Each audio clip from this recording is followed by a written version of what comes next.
Hello friends, welcome back to my channel with an another video.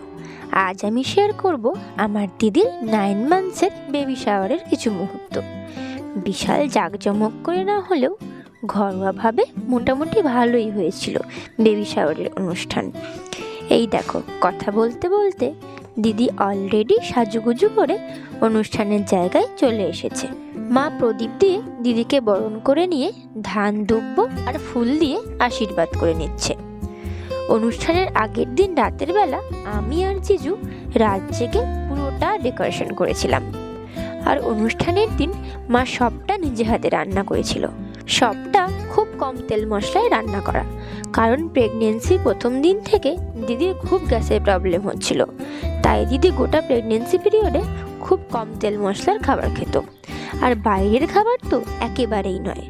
যা খাবার ইচ্ছে হতো মা বাড়িতেই সব বানিয়ে দিত। সবাই একে একে দিদিকে খাইয়ে দিচ্ছিল। আমি যখন ব্লগটা শেয়ার করছি তখন অলরেডি বেবি হয়ে গেছে।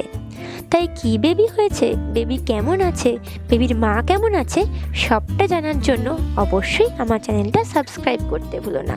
আর আজকের মতন টাটা, সবাই খুব ভালো থাকবে। দেখা হচ্ছে পরের ব্লগে।